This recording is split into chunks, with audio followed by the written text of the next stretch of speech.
Hiya, and welcome back to Devil's Gambit. The game that teaches us that we're willing to wait. We're willing to wait. I don't know, it's been like 2 weeks. Around there. Anyways, let's just hop right in. A wolf lies on my bed, on his side, and using one hand as a headrest, eyes red like blood, strange markings on his ears, and very scant clothing, but what truly draws my gaze are the hooves at his feet. I know what this is. I have heard about it since I first set foot in Renai, but that's not possible. This has to be a dream. Then why does a smile make me so uneasy? Badger. Let me just... Badger, you ought to know this isn't a proper way to greet a venerable spirit.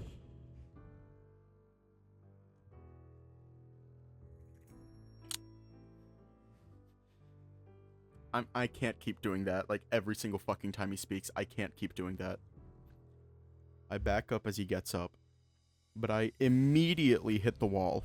The entity stands tall, ears almost touching the ceiling, before stepping off the bed and approaching me. He points downwards.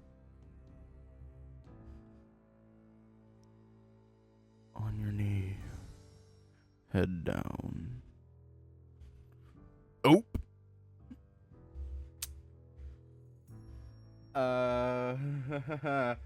Fuck off, OneDrive.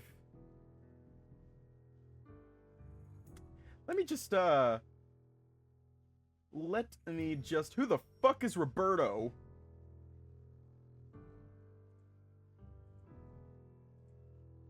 Oh shit. Anyways, let me just... Boop. Wop. Half complying, half collapsing from fear, I obey his orders. His hooves come into view as he stops right in front of me. A touch all too similar to the force thin fingers running through my head and nape. Claws scrape my skin like hungry daggers. They tear apart any delusion I might still hold that this is a dream. This is all real. Do you understand? Yes, I didn't mean to disrespect you. Forgive me, please. The entity chuckles, stroking more forcefully, savoring my fear. Good boy. Stand up. Is he playing with his fucking nipple ring? Brother, what's that? Is he playing with it? Goddamn! What's that, brother? Goddamn! The entity, no, the demon's touch retreats, with one hand on the wall and the other gripping the lamp. I get on my feet. Yeah. You know what? I'm sorry.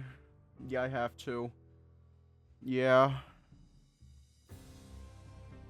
Tell me your name, Badger. Hector of Oblon. Who are you? He grins, playing with one of his nipple rings as though weighing whether to answer the question. But he's only toying with me. A demon won't refuse to give their name. Ranskai, Watchman of the Eye Valley, Devil of Renai. Are you... The one behind all the accidents. The evil look on his face says it all, but that can only mean one thing. Are you after me because I work for the Duke? Please have mercy, I'm only a doctor and I only stepped into the valley once. Your nerves are sturdy as a piece of butter in a hot pan. Calm yourself, foolish man. I'm not interested in punishing you. But then, why? Be not afraid. I'm pursuing a mutually beneficial arrangement. The demon licks his lips and steps closer. Although I have nowhere to run away to, he slams his arms onto either side of me, cornering me between him and the wall. It's a fight to not fall on my knees again. I was reawakened by that idiotic lion uselessly trying to invade my territory, like the many men that tried and failed before him. Hang on, let me just... Be not afraid. However, thanks to that, my legend once again strikes fear into the hearts of men. But after a year, I've grown tired of feeding only on fear. Oh, but then here you are, pent up, frustrated, heartbroken, delicious. From the moment I sensed you, I've wanted to eat your heart out. He might get his wish because it feels as though my heart is about to jump off my chest. Jump out of my chest. But this won't do. Not with you scared for your life. Thus, I want to strike a deal. What? It's a truly generous deal for you. I will offer you my protection and to mend your broken heart. In exchange, you'll provide me with the sustenance I desire. Hector, if there's a time to calm down and think straight, then it's now. Pick your words carefully, don't agree with anything the demon says, and don't fall into temptation. I'm not showing bulge.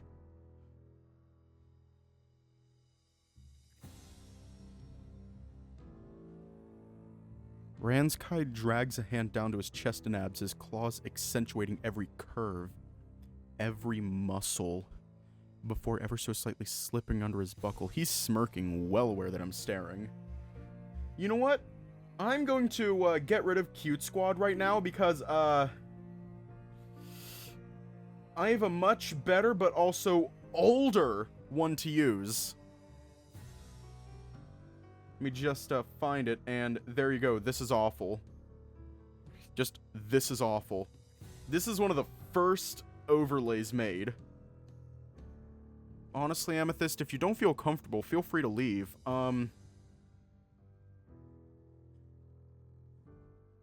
Yeah, if you don't feel comfortable, you're allowed to leave. We're not going to force you to stay. Just put up Aldris. Just put up Aldris. It took me a minute to remember her. Amicus is better. I actually have a ceiling wolf somewhere.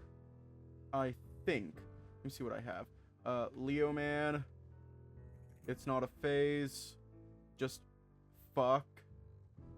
Ceiling wolf. I think it's just...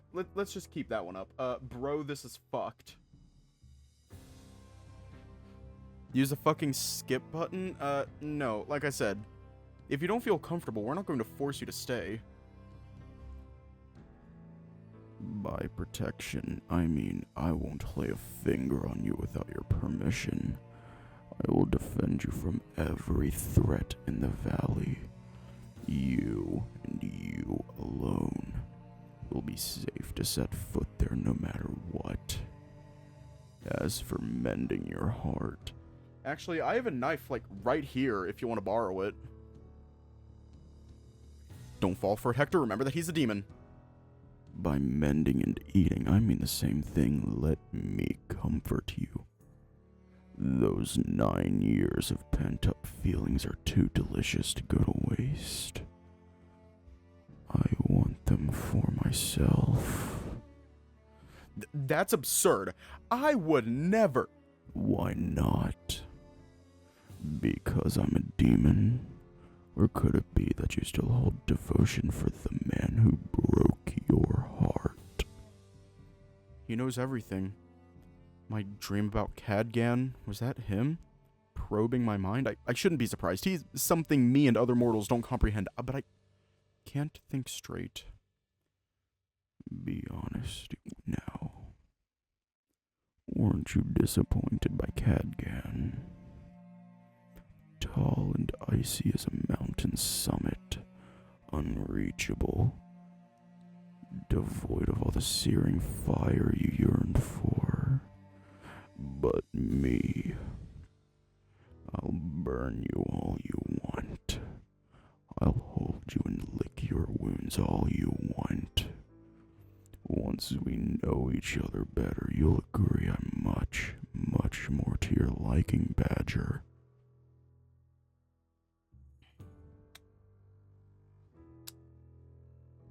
This is no longer an FVN reaction channel. This is a fucking ASMR channel. Where's the ASMR tag? Taking a deep breath, I begin murmuring, "To God, do not let me fall for this creature's sweet words and temptation, and my ancestors to guide me so I don't stray from the good path." Ranskai raises an eyebrow, leans closer. "Are you praying?" The demon laughs, his eyes closed shut and his mouth twisted into a wild smile. I shove him away, and although he barely flinches, I slip out from under him. My futile attempt at an escape only amuses him further. There's nowhere to run, you dull-witted man. But don't worry, I'll grant you time to consider my offer. In the meantime, consider this a show of my goodwill. Let me pull up the sensor.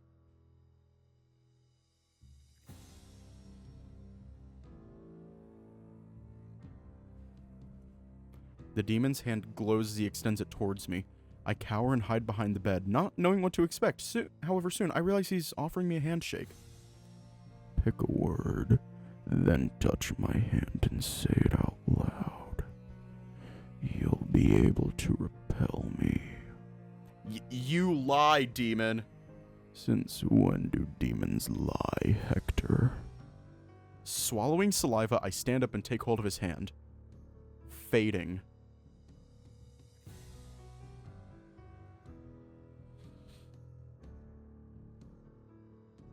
Hang on, what?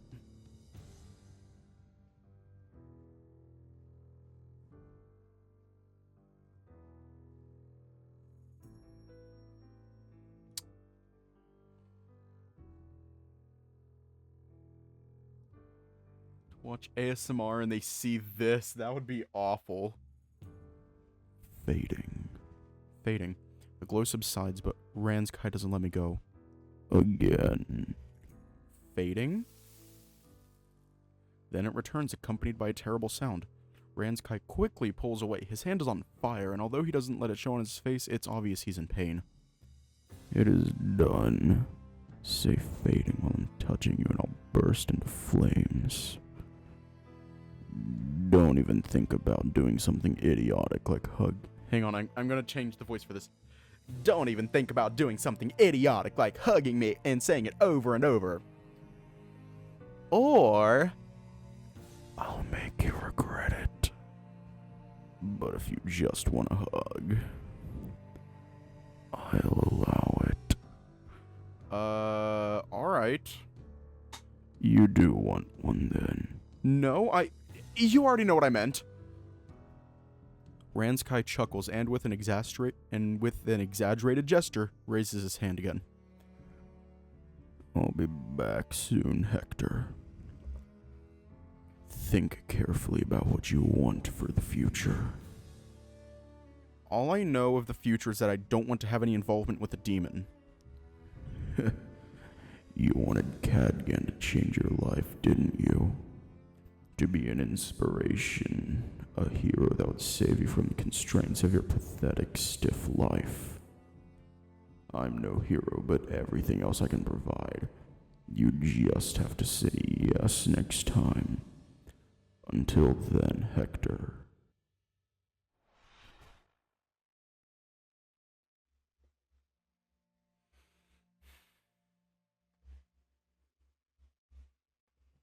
He snaps his fingers, and as suddenly as he appeared, he's gone. I'm half crouching by the bed, expecting him to jump at me from some dark corner. But by the time I calm down enough for the night's bitter cold to bother me, I realize I'm truly alone. Only then do my legs give in and I fall on the floor, heaving. I don't know when it happened, but the door is back too. Was that really not a dream? Am I going insane?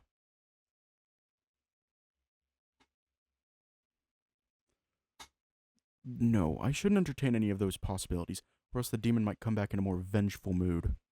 As I wind down, a thought pops up in my head. I immediately try to down it, but alone and shivering as I am, there's nothing I can do to try to stop it from surfacing. Maybe it wouldn't have been so bad to accept that hug. Right? That is a terrible idea.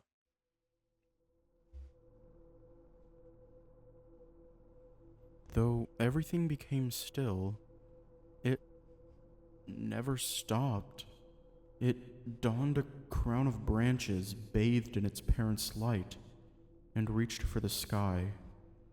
Though buried out of sight, it matured, a darkness within the shadow of every man, woman, and child, biding its time.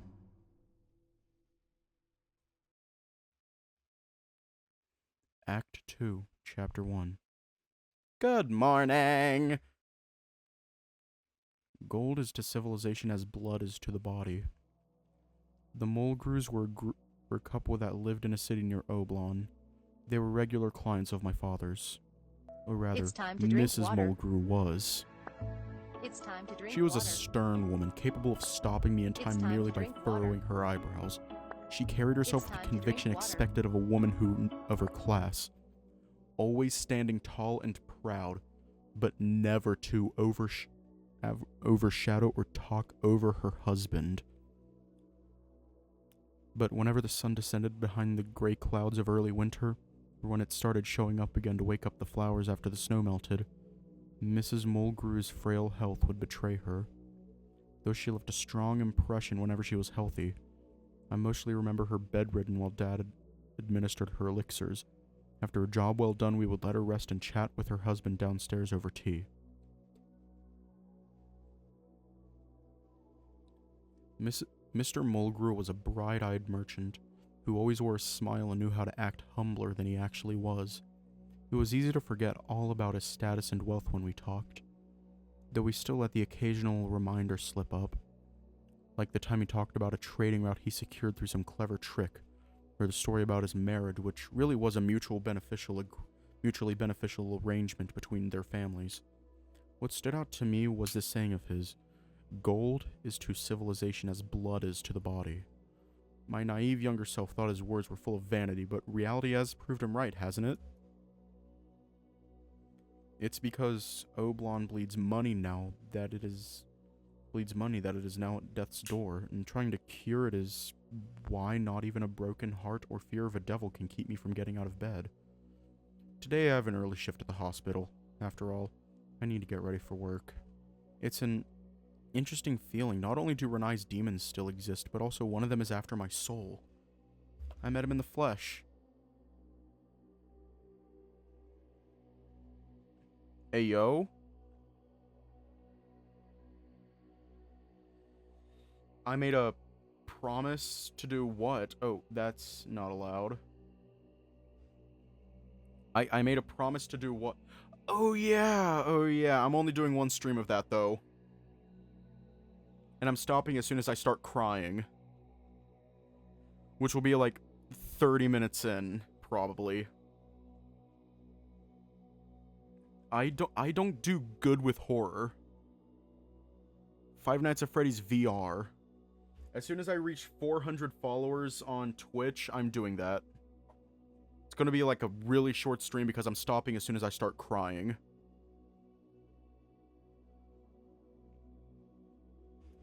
I barely got any sleep after. My heart kept pounding, my fur became wet and cold with sweat while my insides boiled.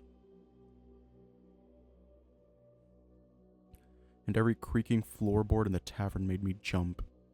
When sleep did claim me, I drifted in and out of feverish dreams, right now with my hands shaking as I button my shirt. It's as if I'm still locked in that restless trance. Nothing feels real. Had I not embraced him for that moment before I looked into his eyes for the first time, not felt his claws on my nape, and not held his hand when he offered me that show of goodwill, then I could pretend it was all a dream. But no, the memory of his touch is as precise as a stitching needle. Each sensation has been etched, no, burned onto my skin. And the things he said. Please don't. Or if you do, don't make it obvious.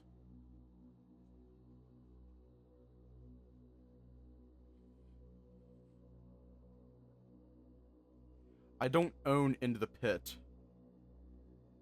I don't own Into the Pit. If I were to play literally any other game, it'd probably be, I don't know. Then I get 5, yeah. Yeah, I don't own it. The only reason why FNAF VR is an option is because I've owned it for like 4 years now. Yeah, you missed the devil. And the things he said. Why did I get up today? Is it truly just out of a sense of duty? It must be, Hector, because any other possibility is unspeakable, isn't it? I exit my room with a sigh and head downstairs. My head swirls with thoughts about my encounter with Ranskai, as well as thoughts about what I should do and if I should tell anyone about it. But as I'm walking downstairs, gripping the handrail to keep my hand still, I see Cadgan sitting at the bar.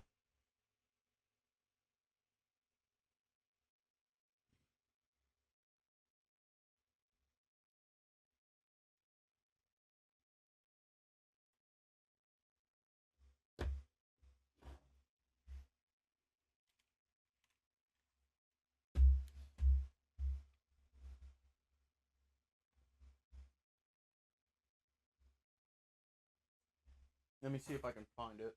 There it is.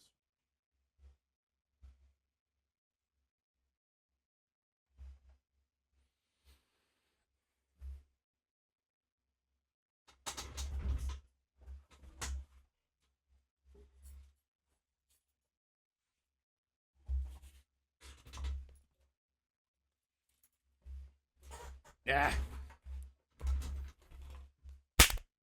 Oh, hell no!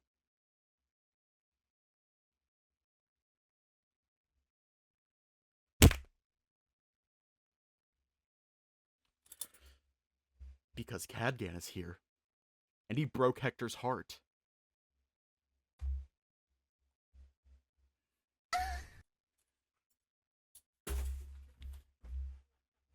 Is that a whip? No, it's a belt.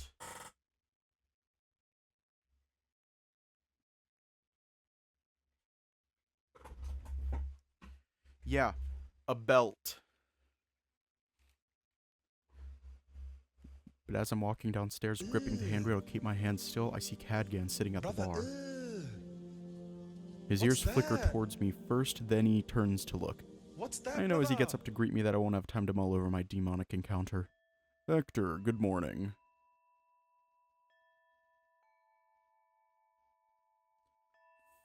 Fuck you. Fuck you, Cadgan.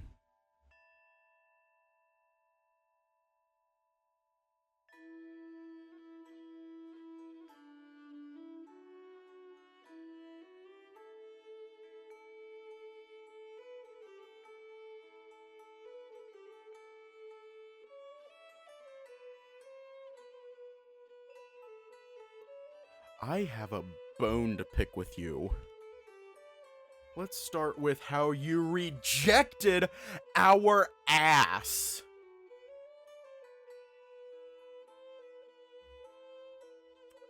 Let's start with how you said that you, if I'm not mistaken, he said that we deserved better. So we're going to start with your lack of self-confidence.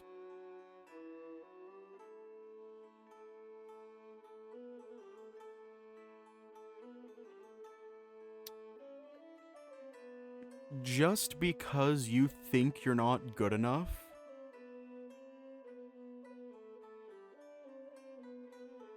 doesn't mean I don't know, but I'm pretty sure he said that we deserve better. Which, Cadgan, you are literally a love interest. There are only... You don't think it's a lack of self-confidence, it's more he wants him to stay out of danger? Welcome to the danger zone! We're on the highway to hell, motherfuckers! Hector, good morning. Oh. Good morning. Silence. The wolf shifts in place a little and clears his throat. Are you well? I suppose so. I got little sleep last night. I see. That's good. It's rare for Cadgan to show up at the tavern so early unless he has business here. At first glance, that doesn't seem to be the case, so there are only so many reasons he could have to be here now. And all of them circle back to last night, right after the festival. Is it too hopeful for me to suspect he has more to say, and that any of it could lead to the result I had wished for? Cadgan makes to speak, but the words slip off his tongue, leaving behind a deafening silence instead. I'm not much better off. We're just standing here, scrambling to find what to say. It's a mercy when Arwell shouts from the bar, asking if we want a table. We snap out of our paralysis for long enough to accept his offer.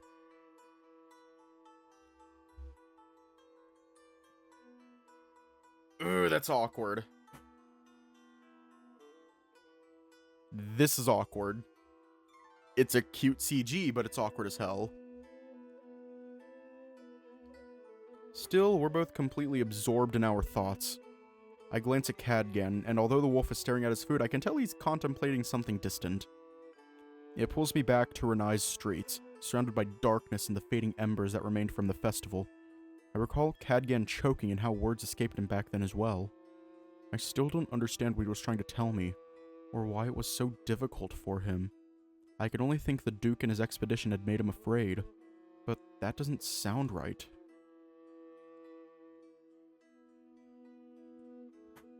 Then again, this could just be me idolizing him, such as when I thought spite and fire were innate parts of him. Were those even real, or were they just an illusion of my rose-tinted memories? It's funny. A few days ago, this thought would have been outrageous because I thought I knew Cadgan almost as well as I knew myself, and that I could always tell what was going through his head. And he mine. But I was mistaken. I wouldn't be this lost or confused otherwise. Have I ever seen Cadgan for who he is? I'd rather not think about this now. You really should, Hector, but if you insist, perhaps you could bring up what happened last night after you two parted ways. If what the devil said is true, then he's the one behind the incidents plaguing the expedition. He's a source of harm to the people of Renai. That is no small thing, Hector. You need to warn somebody. The question is how to do it without coming across like I'm goofing around or patently insane. Perhaps you need to be subtle, Hector. This time genuinely. Cadgan? The wolf looks almost relieved when I lift the silence hanging over us. Yes?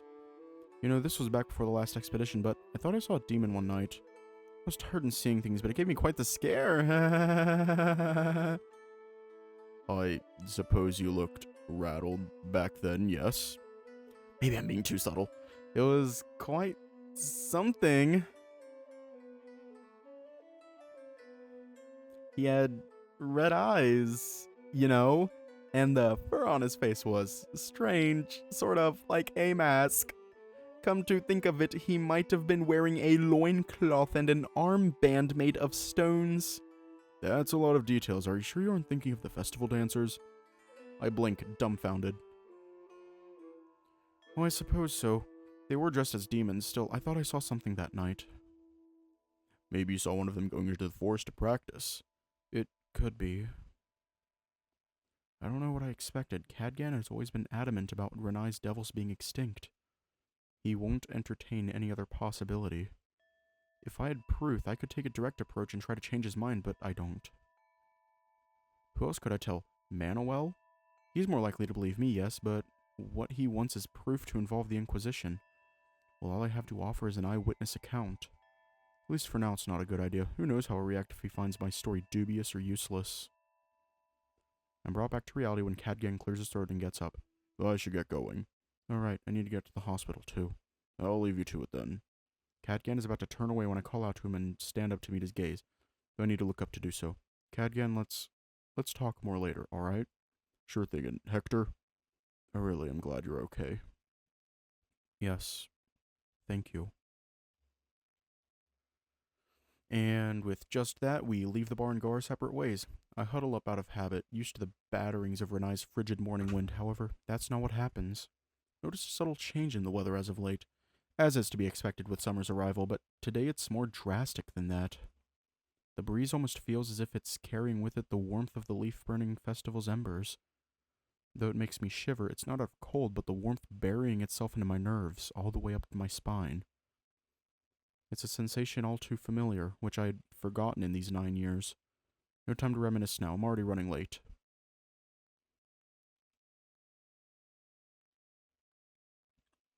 Work at the hospital is hectic but simple. The head doctor assesses the situation, gives orders, and we carry them out like obedient worker ants. It's almost relaxing.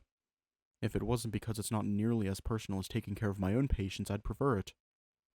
Ever since I've returned to Renai, most of what I've been doing is stitching together wounds, fixing fractures, or applying bandages.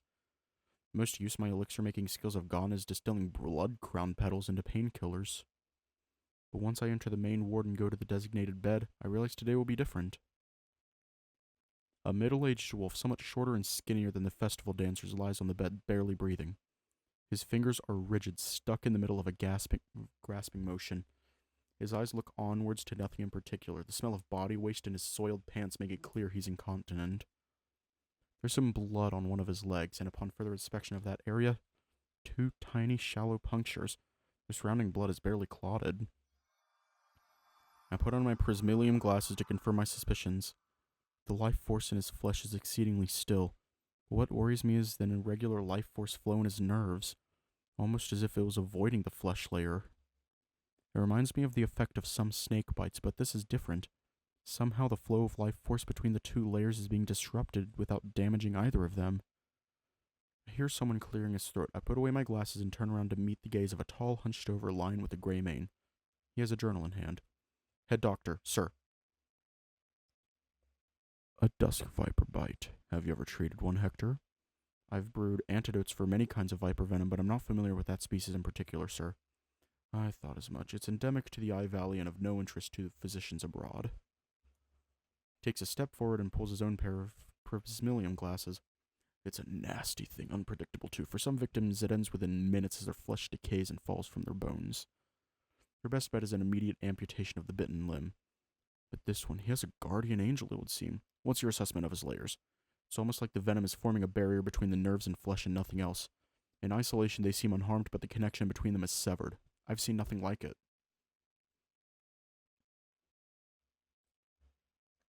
But if I can correct the life force flow in the nerves layer before his organs fail, he should make it through unscathed in the end. I just hope it's not too late already. Even if he's not suffering from that much more lethal effect, his flesh layer being separated from the life force flow will be fatal if left alone. That is, if his heart or lungs don't stop working first. I see. This journal should help you. It contains notes on the venom. I marked the page for you. Thank you, sir. Venom that will either paralyze you or melt your flesh off your bones. Oh my god, thank you. Hiya. Welcome. Thank you for the raid. Welcome.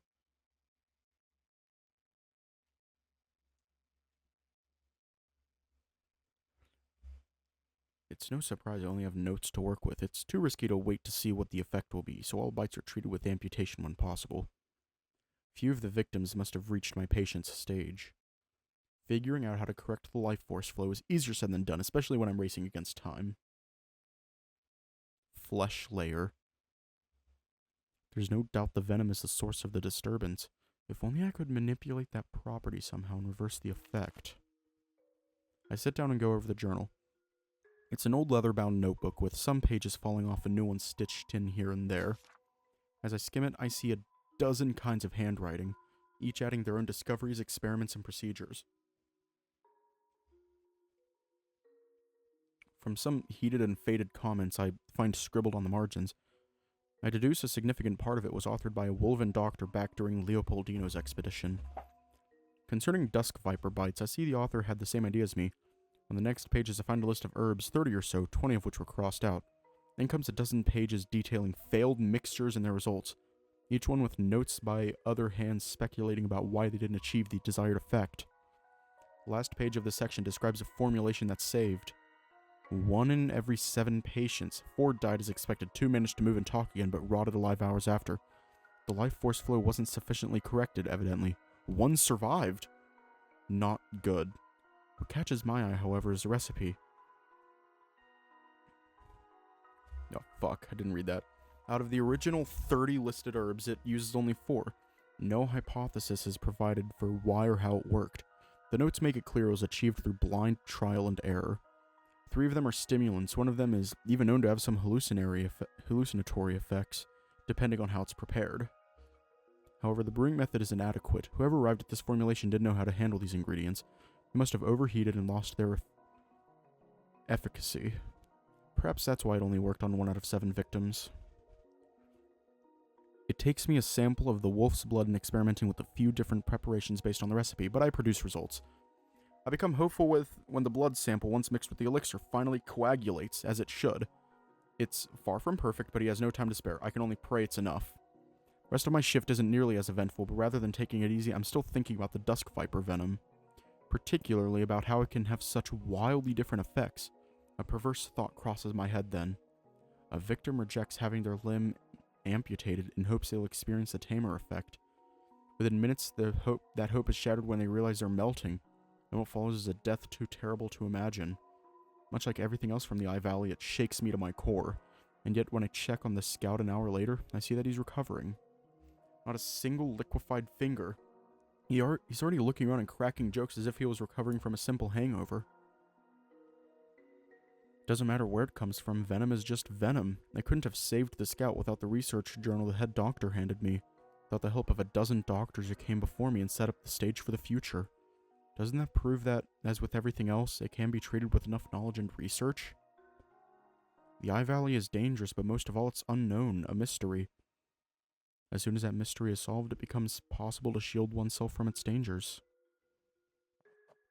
As I'm writing my formulation and reasoning in the journal, I wonder if the same couldn't be said of Ranskai, that demon. For every venom there's an antidote, for every illness a cure, for every mystery an explanation. With that thought, Cadgan's comment about the dancers leaps at me. Wouldn't everything about Ranskai make more sense if it was a trick? Local beliefs aside, the Inquisition already investigated Renai at the Duke's request and found no demonic activity. If the biggest, most prestigious society of demonologists and exorcists say that there aren't any demons here, who am I to question their results? What about Ranskai then? I don't have a concrete reason to point my finger at the dancers, but the men had similar physiques and outfits. So let's presume one of them broke into my room for now. Might have been confused about the disappearing door. It was dark and I was panicking, so that's not beyond the realm of possibility. I just ran to the wrong place. His hooves. Again, it was dark and I didn't get a good look at them. They could have been a trick, some kind of elaborate footwear maybe? You never know with performers. But everything else is much harder to explain. Him breaking into my dreams, knowing things he shouldn't, the fire from the rejection spell, him vanishing into thin air, and the unmistakable scent of the valley. Someone skilled in fire magic could fake the rejection spell, but I can't explain everything else. It's clear to me that Ranskai was peering into my heart. That's a demonic quality that no mortal magic can replicate. And perhaps more importantly, would anyone do this?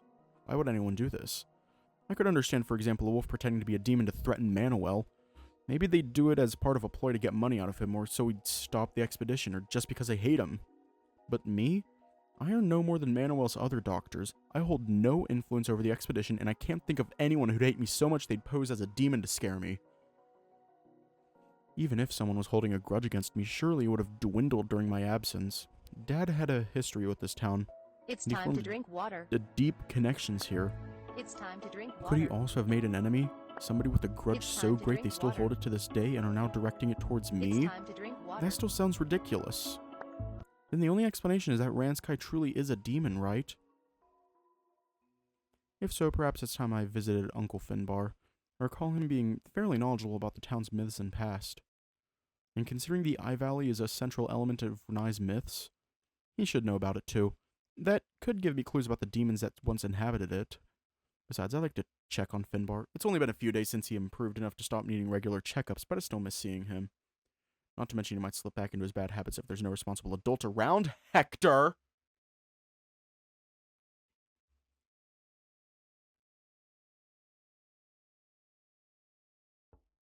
It's a little past noon by the time I knock on his door. The old wolf raises his eyebrows in surprise when he sees me. Hector, how you doing? But as he says those candid words, he deflates and furrows his eyebrows with suspicion or perhaps just curiosity. Did he get something on me while at the hospital? Maybe a piece of melted scout? I'm alright. Are you sure? You look like you just watched a kid getting run over by a carriage. What? I'm perfectly fine! Really? The uncertainty doesn't lift from Finbar's expression in the least. I sigh and shake my head. How about you, Finbar? Is everything in order? Yes, quite. I have something to show you. Come in. It seems he at least understands I don't want to talk about my mood. I suppose the demon was right. I am transparent. Inside the shop, the forge is cold and the mess of iron tools on the table has been replaced by a different chaos of paper, ink, and pens. Finbar sits down and starts organizing the unbound parchments into a stack. What have you been up to? I did some thinking about what you told me. I should find something to do other than smithing, that is. Figured I'd pick back up the pen and give another go to my little dream. I didn't know you used to write. Your dad never told you? But it was a long, long time ago. He must have forgotten. Finbar's fingers slow down and his eyes drift off to the windowsill. And for a moment, I recall how he and Dad used to talk there during days like these. Come to think of it, Dad was the one who first insisted I call him Uncle. Your old man was never too fond of fiction. He preferred his dusty manuals and treaties. But he had a spot for my little tales. Finbar's gaze returns to his papers and his ears perk up when he finds the page he'd been looking for. I suppose you don't have the time to go over the entire manuscript, so look at this instead. The old blacksmith hands me what appears to be the outline of a story. Though the ink is recent, the paper has a faded look and a musty smell. It goes as follows. Bridget is the most beautiful wolfess in Renai, coveted by man and woman alike, and envied by Anna, the Duke's mistress. Summer arrives and a brave wolf by the name of Conley vows to win every event in the Great Lake Games to impress the wolfess. Through many trials and rivals, he succeeds, and it's difficult to follow what happens next. Finbar must still be working on it because a lot of the text is struck through or just stops abruptly. But the gist of it is that the Duke's envious mistress becomes involved, and then there's a barrage of twists and dangers that threaten to tear Bridget and Conley apart. This isn't what I would have expected Finbar to write at all. He's writing smut! So, what do you think? I admit I'm a little uncertain about the second half of the story, but the first half could be a heartwarming tale. I'm still workshopping the second half, so what did you like about the first? What would you improve? Come on, I'm all ears. Well...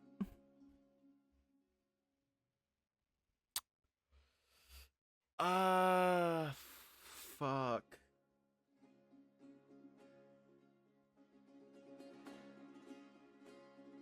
Exactly. Protagonism. Sorry, I had to stretch my back. My back fucking hurts.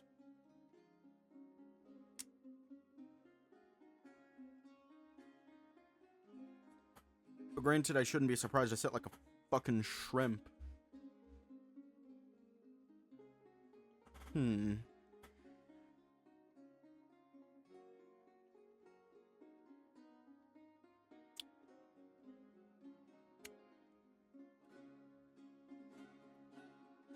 I don't know.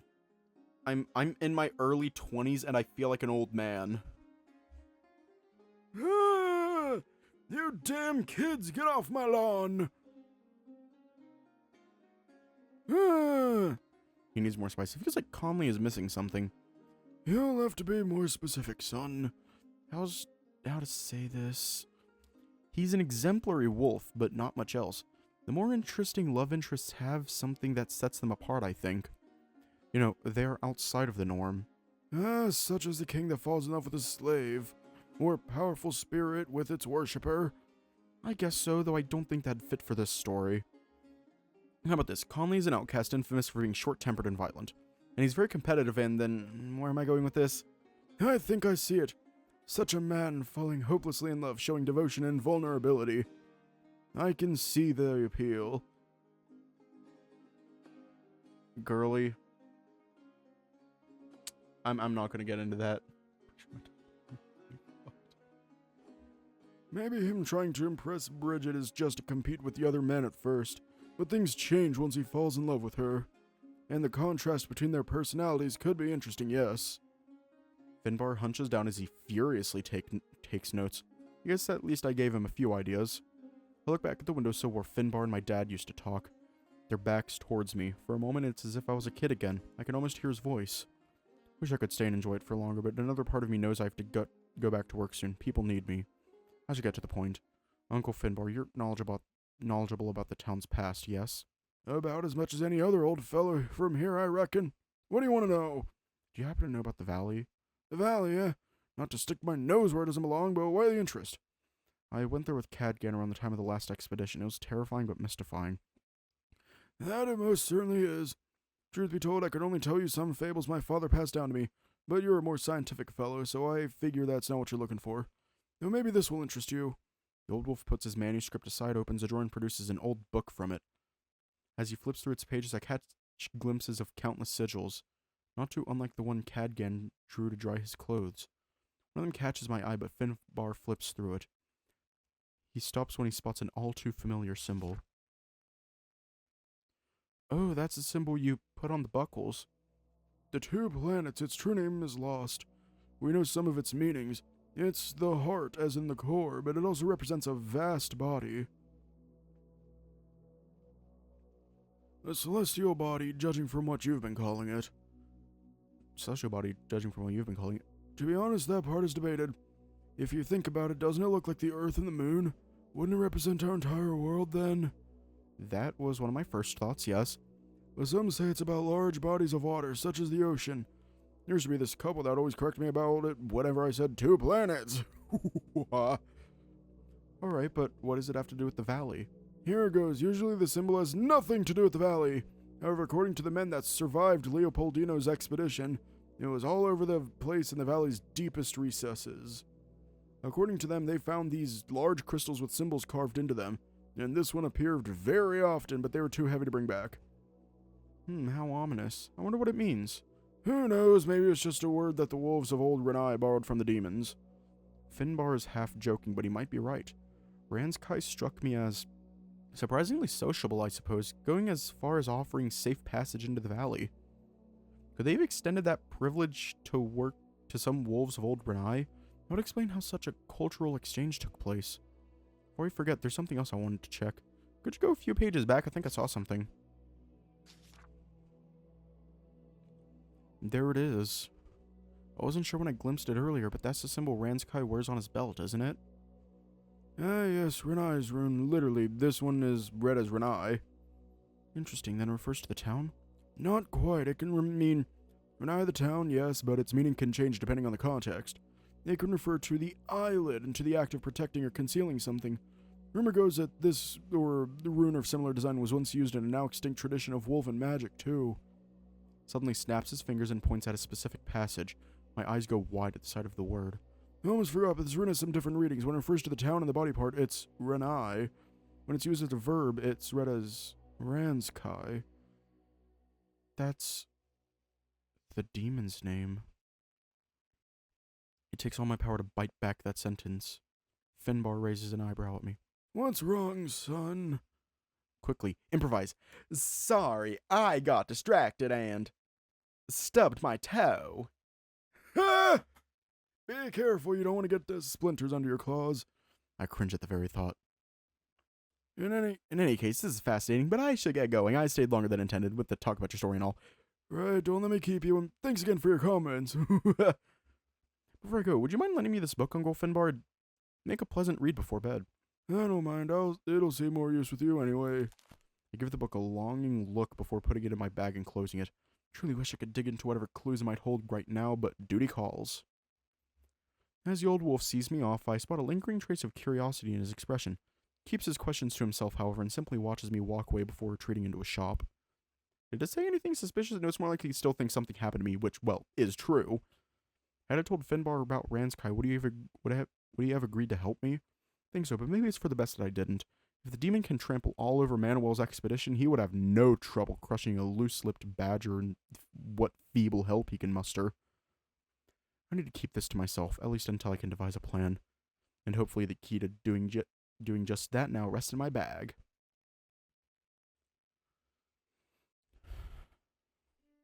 Once the sun had set, I returned to Arwell's nest. I intended to go straight to my room to do a long night reading session. I underestimated what the lack of sleep alongside the hunger and fatigue from walking all over town would do to me. By the time I entered the tavern, the smell of Arwell's stew and the sight of the bar stools, which might as well be cushioned with how comfortable they look, is too tempting to pass. As soon as I collapse onto a stool and let out a relieved sigh, Arwell comes to me like a moth drawn to the fire, a very eager to serve moth. Okay, I'm gonna change Arwell's voice because that's Ranskai's voice now. I'm just gonna give him the... Should I give him the Orlando or the Bryce tank thrust? Yeah. Should Arwell get the Orlando or the Bryce tank thrust?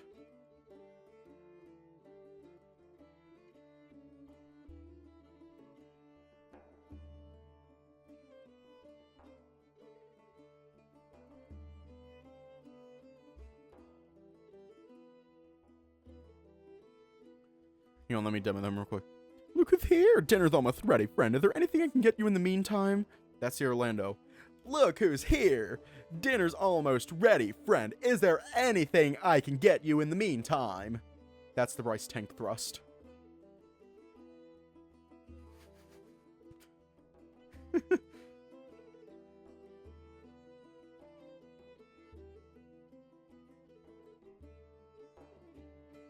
Yeah, we're gonna stick with the Bryce tank thrust, because it's a lot of fun to do. Just water, please. Arwell's stew is like a panache that slowly restores my lucidity. It doesn't help with my burning legs, but oh well. I examined my surroundings. There's no sign of Cadgan being around tonight. I guess it's to be expected. Did you enjoy the food? Oh, yes, thank you. I needed that. The dragon hums a song as he gathers my bowl to add it to the pile he's making. You seem quiet tonight. Is something on your mind? I'm just eager to go to my room. I got a book from my uncle about Renai's history, and I'm eager to get started on it. Your uncle, huh?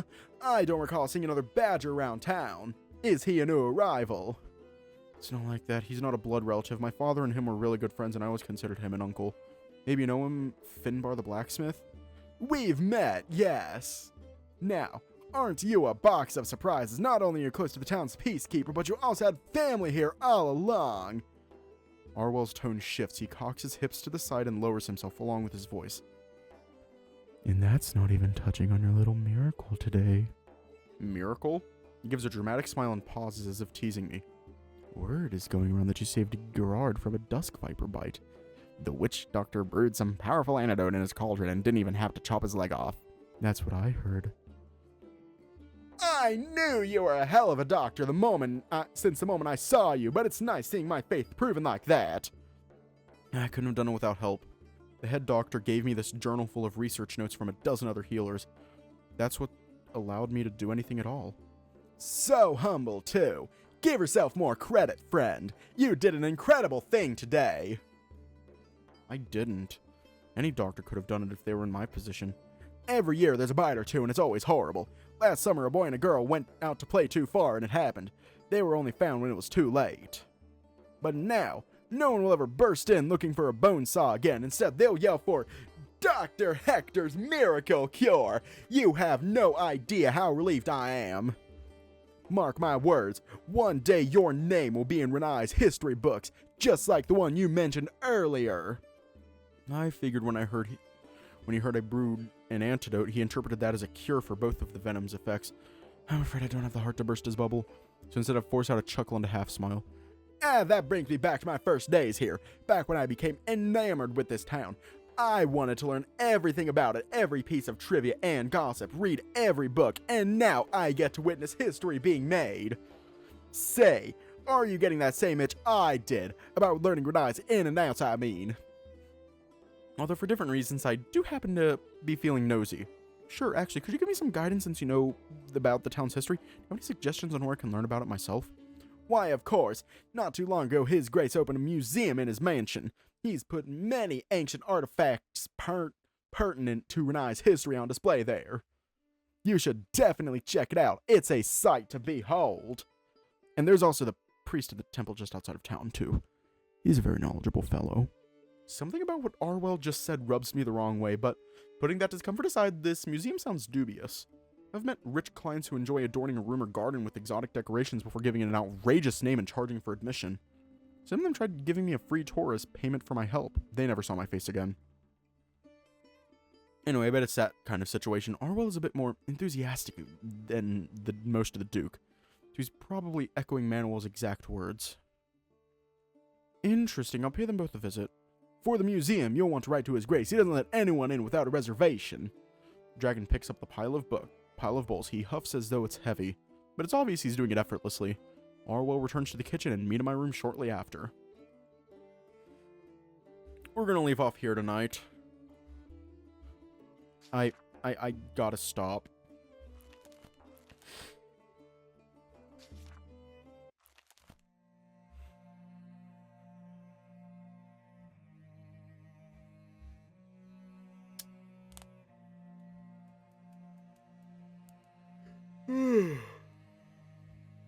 Yeah. Well, stay safe, have a good night, and I will see you all tomorrow.